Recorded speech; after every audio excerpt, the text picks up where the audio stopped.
السلام علیکم viewers, welcome to my YouTube channel. آج کا ہمارا ٹاپک ہے اسرائیل ورسز فلسطین کانفلکٹ۔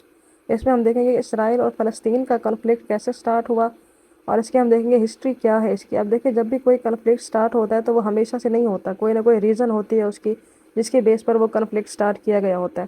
اور ہم لوگ ہسٹری میں بہت سارے کنفلکٹ دیکھ رہے ہیں کہ جیسے نگورو کاراباخ کا کنفلکٹ ہم نے پچھلے ویڈیو میں دیکھا، اسرائیل اور فلسطین کا کنفلکٹ ہے، پاکستان انڈیا کا کشمیر کے اوپر ہے، اس کے علاوہ جیسے یوکرین اور رشیا کا بھی کنفلکٹ چل رہا ہے۔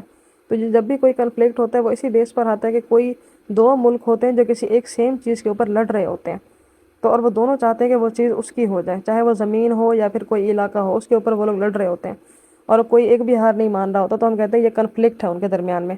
اب ہم دیکھیں گے کہ اس کے گزرتے سالوں میں اس کنفلکٹ میں کیا تبدیلی آئی ہے، کہ اس میں کیا چینجز آ گئے ہیں۔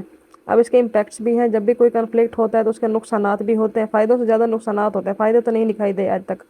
تو جو بھی رپورٹس بنتی ہیں ان میں نقصانات ہی دکھائے جاتے ہیں کہ لاسز کتنے ہوئے، کتنی جانیں گئیں، کتنی تباہیاں ہوئیں۔ اس کے بعد جو ابھی آپ لوگ دیکھ رہے ہیں نیوز میں کہ وار سٹرائک ہوا ہے، جو حماس نے اٹیک کیا ہے اس کے اوپر، اسرائیل کے اوپر، تو اس میں ہم دیکھیں گے کہ اس کے کیا اثرات ہوئے ہیں اور اس کے بعد واٹ از نیکسٹ۔ اب یہ جو اتنے فسادات ہو رہے ہیں ان کے، تو ان کا آگے کیا اثر ہوگا، اس کے بھی ہم دیکھیں گے، اس میں ڈسکس کریں گے۔ تو اب ہم سب سے پہلے اس کی ہسٹری سٹارٹ کرتے ہیں۔ تو ہسٹری اس کی اس طرح سٹارٹ ہوتی ہے کہ جو فلسطین ہے وہ بیسیکلی عربوں کا ملک تھا۔ فلسطین عربی مسلمانوں کی زمین تھی، وہاں پر 92% مسلم تھے اور صرف 8% اس میں جوش تھے، یعنی کہ یہودی تھے اس میں۔ تو یہ سٹارٹ ہوا بالفور ڈکلریشن میں 1917 میں۔ 1917 میں بالفور ایک برٹش پارلیمنٹیرین تھا، اس نے ایک خط لکھا تھا، اس نے ایک لیٹر جاری کیا تھا، ایشو کیا تھا۔ اس میں وہ تھا 62 لفظوں کا لیٹر تھا، لیکن وہ تھا بڑا امپیکٹ فل۔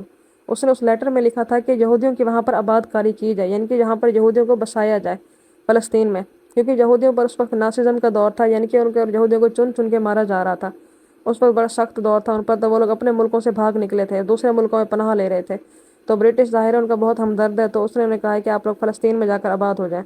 تو فلسطین میں جا کر وہ لوگ آباد ہو گئے، اور اس نے غلطی یہاں سے سٹارٹ ہوئی کہ اس نے جو ڈکلریشن دے دی کہ آپ لوگ ان کو یہاں پر آباد کریں، ان کو وہاں پر زمینیں دیں، حصہ دیں، زرعی زمینیں دیں، سارا کچھ دیں، تو وہ لوگ وہاں جا کر پھر آباد ہو گئے۔ تو اس میں جب وہ لوگ وہاں جا کر آباد ہو گئے تو دھیرے دھیرے ان کا اثر بڑھنے لگا، ان کی، یعنی کہ ان کی جیسے وہاں پر ایک ایتھنک ان کی تعداد بڑھنے لگی۔ تو فلسطینیوں کو پھر خطرہ پیدا ہوا کہ یہ لوگ ہم پر امپوز ہوتے جا رہے ہیں، کیونکہ وہ لوگ باقاعدہ امپوز ہوتے جا رہے تھے، ان کی زرعی زمینیں ان لوگوں نے لے لی تھی، ان کے بزنس کاروبار ان لوگوں نے ہتھیا لیے تھے، ان کو گھروں سے نکالا جا رہا تھا عربوں کو۔ تو ان کے تو مسئلہ کھڑا ہو گیا، پھر انہوں نے اپنی ایک ریوولٹ سٹارٹ کر دی 1936-39 تک۔ یہ 2 دفعہ ریوولٹ ہوئی اس میں، کیونکہ ان بیچارے عربوں کو ان کو گھروں سے نکالا گیا اس وقت سے، حالانکہ زمین بھی ان کی، علاقہ بھی ان کا، زرعی زمینیں، کاروبار، بزنس، سب کچھ ان کا۔ باہر سے آئی ہوئی قوم وہاں جا کر آباد ہوئے اور ان لوگوں نے ان کو نکالنا شروع کر دیا ان کے گھروں سے۔ تو یہ تو ان کے ساتھ ظاہر ہے زیادتی تھی ان لوگوں کے ساتھ۔ تو اس کے بعد انہی حالات کو دیکھتے ہوئے ان کے اوپر کہ یونائٹڈ نیشن نے 1947 میں ایک پارٹیشن پلان بنایا، اس کو ریزولوشن 181 کہا جاتا ہے۔ لیکن اس ریزولوشن 181 کو فلسطین نے ریجیکٹ کر دیا۔ کیوں؟ کیونکہ فلسطین میں کیونکہ اس وقت وہ اس کو ڈیوائیڈ کر رہے تھے فلسطین کو، کہ اس کا جو 60% ہے وہ فلسطین رکھیں، جو باقی % ہے وہ اس میں دوسری رکھیں، اسرائیل رکھیں۔ اور یہ غلط تھی، کیونکہ وہ تو تھی ہی فلسطینیوں کی سرزمین، وہ تو مہاجرین تھے جو آ کر وہاں آباد ہو گئے تھے، اور وہ بھی زبردستی آ کر آباد ہو گئے تھے، ان کے ہر چیز پر قابض بن کے بیٹھ گئے تھے، تو ان کو زمین کیوں دی جائے؟ تو لیکن بہرحال فلسطین نے اس بات کو نہیں مانا۔ تو پھر اس کے بعد نکبہ سٹارٹ ہو گیا 1948 میں۔ نکبہ عربی زبان کا لفظ ہے جس کا مطلب ہے کیٹاسٹروف، یعنی کہ ایتھنک کلینزنگ، کہ وہاں پر عربوں کو ہٹایا جانے لگا، ان کو مارا جانے لگا، کلنگ سٹارٹ ہو گئی، ڈیمونسٹریشن سٹارٹ ہو گئی، وہاں پر تباہیاں مطلب سٹارٹ ہو گئی، ڈسٹرکشن سٹارٹ ہو گئی وہاں پر۔ تو اب وہاں پر اتنی تباہیاں ہو گئی کہ کتنے ہزاروں لوگ اس میں مارے گئے۔ یونائٹڈ نیشن اس کے اوپر رپورٹ بھی بنائی، لیکن کوئی ایکشن نہیں لیا گیا۔ اب اس میں آپ لوگ دیکھ سکتے ہیں کہ 1920 سے لے کر 1946 تک جوش آبادی فلسطین میں کتنی آباد ہوئے، جو کہ موسٹلی یورپ سے آئے تھے برٹش ریکارڈ کے مطابق۔ لیکن 1920 سے لے کر 1945 تک یہودیوں کی آبادی بڑھتی ہی جا رہی ہے۔ تو اس میں اب دیکھیں جو یونائٹڈ نیشن نے پارٹیشن پلان بنایا تھا، تو اس میں دیکھیں 55% جو آبادی تھی وہ جوش اسٹیٹ کو دے رہے تھے، اور جو باقی 42% جو علاقہ تھا وہ عرب کو دے رہے تھے۔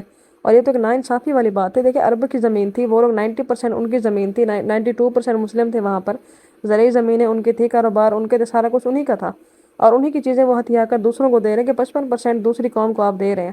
تو یہ تو ان کے ساتھ ناانصافی تھی، ظاہر انہوں نے اس پارٹیشن پلان کو ریجیکٹ کر دیا۔ تو اس میں ڈیولپمنٹ اوور دا ایئرز، پھر گزرتے سالوں کے ساتھ اس میں ہم دیکھ لیں گے کہ کیا کیا ہوا۔ تو اب اس میں ہم لوگ دیکھ رہے ہیں کہ اس کے بعد انہوں نے پھر سولوشن نکالا کہ اس کو ڈیوائیڈ کر دیا جائے، فلسطین کا حصہ ڈیوائیڈ کر دیا جائے۔ تو اس میں جب فلسطین کا وہ حصہ ڈیوائیڈ کر رہے تھے کہ کچھ حصہ جو ہے اسرائیل کو دے دیا جائے اور جو کچھ حصہ فلسطین کو دے دیا جائے، جو فلسطین میں تھا ویسٹ بینک کا حصہ اس کو دے دیا جائے،